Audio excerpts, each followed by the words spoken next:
आज टॉपिक रोचे जे mutual fund रे आपण माने किपरि इन्वेस्ट करिवे। तो बहुत सारा लोक कन्फ्यूजेशन रोचंती जे म्यूचुअल फंड रे किपरि इन्वेस्ट करिवे। देखंतु म्यूचुअल फंड रे इन्वेस्ट करिबा पई तीन प्रकार उपाय अछि।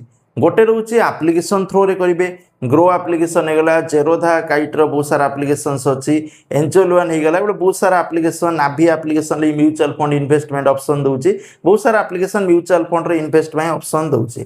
तो आपन जदि एप्लिकेशन थ्रो रे चाहिले करि परिबे, नले बैंक थ्रो रे डायरेक्ट एसबीआई जिबे म्यूचुअल फंड रे इन्वेस्ट करिबे, सेठी मध्ये बैंक थ्रो रे जाई परिबे, नले एएमसी मान डायरेक्ट धरंतु मु टाटा ऊपर इन्वेस्ट करी डायरेक्ट टाटा वेबसाइट की जी म्यूचुअल फंड रे शेयर किनिबी।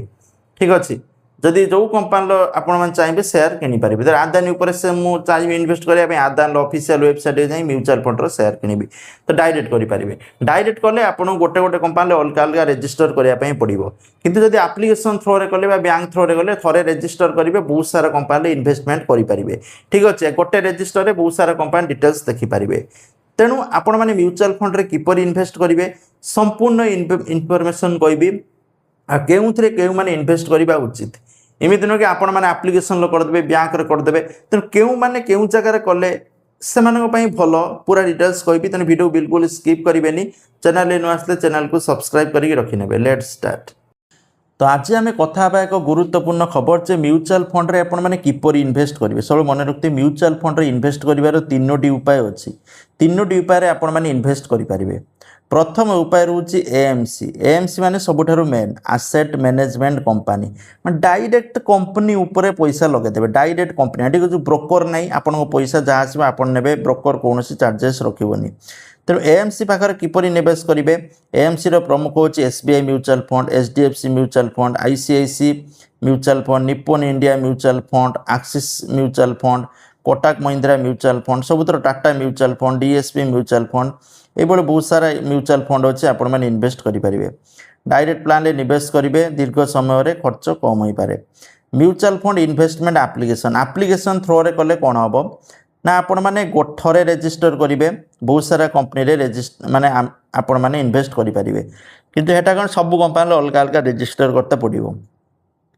तो म्यूचुअल फंड रे कौन को देखो, म्यूचुअल फंड बहुत सारा एप्लिकेशन अच्छी, Groww application, Zerodha Coin application, ET money, Kuvera तापर कौन एंजल वन आ पेटीएम मनी या थ्रो रे मध्य इन्वेस्ट करेंगे। ठीक अच्छे, तापर बैंक माध्यम आपण मैंने इन्वेस्ट करेंगे। SBI, HDFC bank, ICIC bank, Axis bank, तापर Kotak Mahindra bank, bank of Baroda, Canara bank, union bank of India, Punjab national bank रे जाकि बैंक थ्रो रे इन्वेस्ट करेंगे। ठीक अच्छे, किंतु बैंक माध्यम अनेक समय रेगुलर प्लान दिखती। रेगुलर प्लान रे कौन ना इंटरेस्ट कम, किंतु एप्लिकेशन थ्रो रे आ डायरेक्ट एएमसी रे आपन को अधिक इंटरेस्ट मिल जिवो।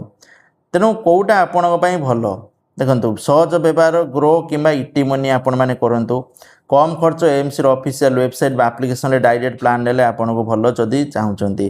ट्रेडिंग प्लस म्यूचुअल फंड आपण मैंने जेरोधा कॉइन ले करेंगे। ट्रेडिंग करेंगे, म्यूचुअल फंड जेरोधा कॉइन ले करेंगे। डॉक्यूमेंट कौन आवश्यक मुझे कही रखुच्छी। डॉक्यूमेंट रोची PAN card, Aadhaar card, bank account, mobile number, email ID, KYC संपूर्ण होता दरकार। जदि ये सब जिन ठीक अच्छी ताले म्यूचुअल फंड इन्वेस्ट करेंगे। म्यूचुअल फंड इन्वेस्ट बेसी टका दरकार ना, मिनिमम 100 टकर एसआईपी आरंभ करेंगे। तापर धीरे धीरे आप पैसा बढ़िया सहित पैसा बढ़े पारे। लॉन्ग टर्म कथा जदि भाविबे ताले this is the best. Student, housewife समस्ते एथे इन्वेस्ट करेंगे 100 टकर। मासिक 100 टका किए आजकल न दे पार, दिन को 100 टका दे पारे, तेनाली मासिक 3000 टका आराम से दे पारे। तेणु जो चाहते इन्वेस्ट करने से बेस्ट निहाती भाव इन्वेस्टमेंट करूँ। थैंक यू, जय जगन्नाथ।